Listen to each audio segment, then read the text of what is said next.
Good evening, everyone. I will be the reporter for today, and I will be talking about chapter 6, and my topic is on normalizing vision.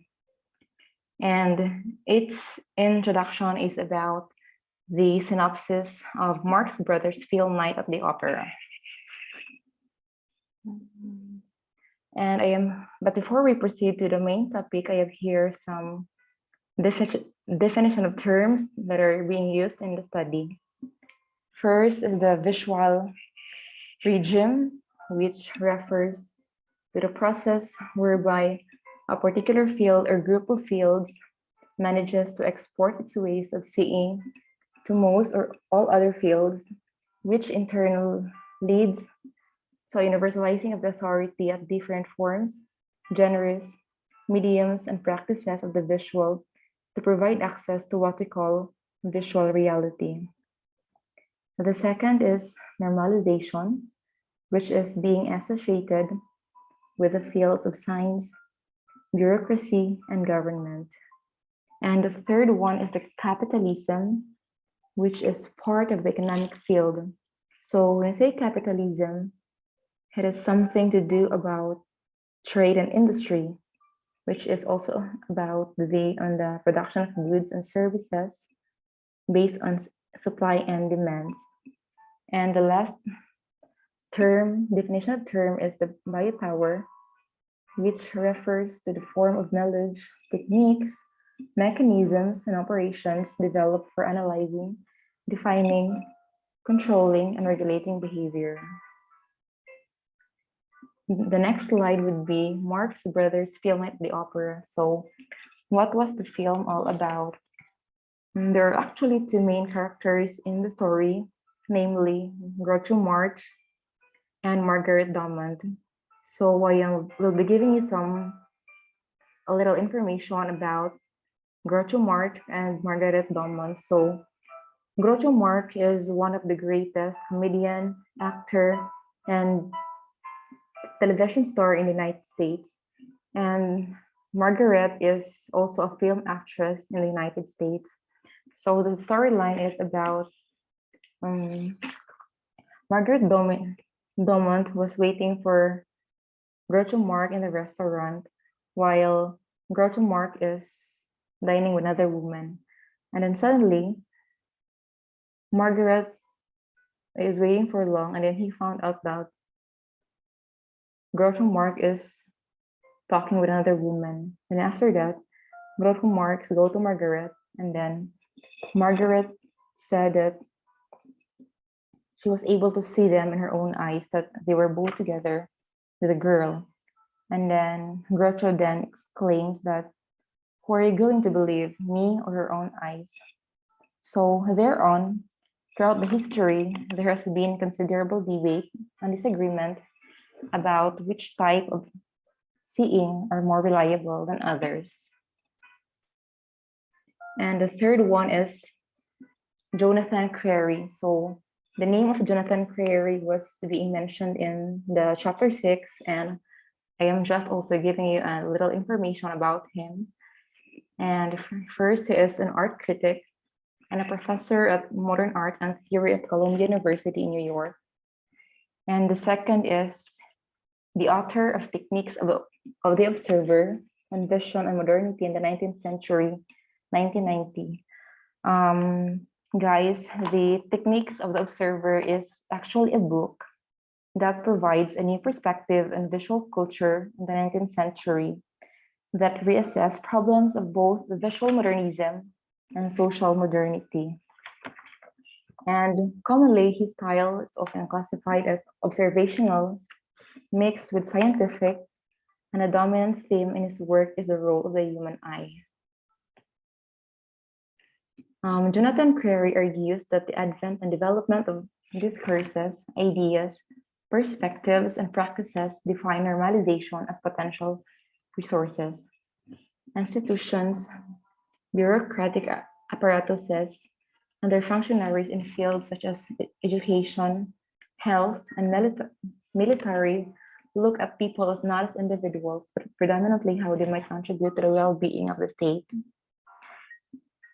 Being disciplined did not simply mean being punished, rather, it referred to a process whereby people's bodies would be disposed to behave in a manner consistent with the state and its various institutions, which is considered normal, healthy, and productive. So guys, here in the third paragraph or the last paragraph, the discipline that was being mean here is it was meant to train people to lead normal lives without the need to reflect on what they are doing. So I will give you an example here. So just as soldiers is trained to fit and to comply with militaristic culture instinctively, so populations are meant to accept and be directed by ways of behaving.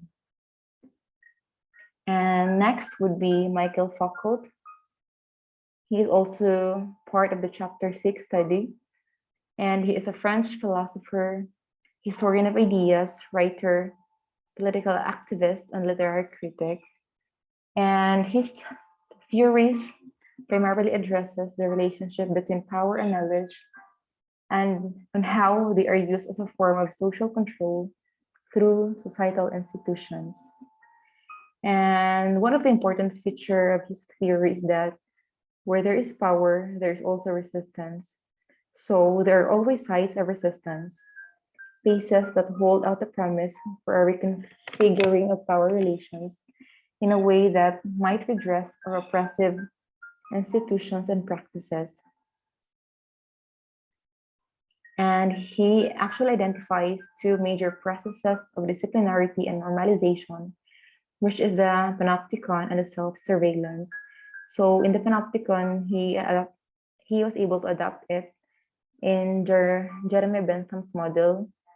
And the definition of panopticon is a tower placed in a central position within the prison.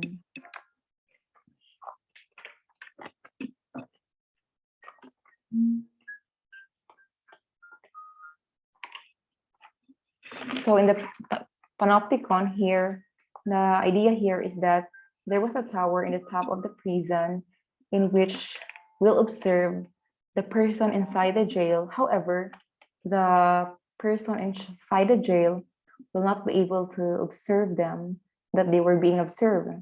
So, and at the same time, the purpose of the tower is that it is designated in such a way that they were being observed and they will never know that they are being watched out.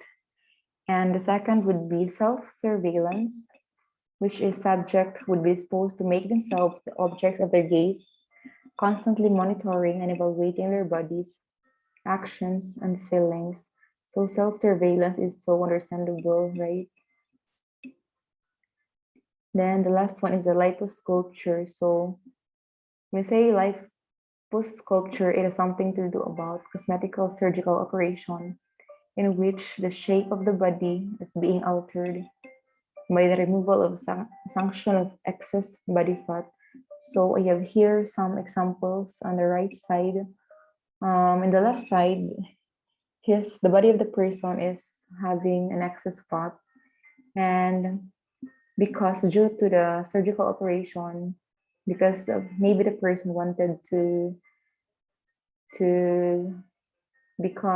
have the same body as what the society is telling them, he probably undergo surgical operation, and so the result of the operation goes like this in the right side, which is the person is already having six-pack abs and muscles in the upper portion of his body.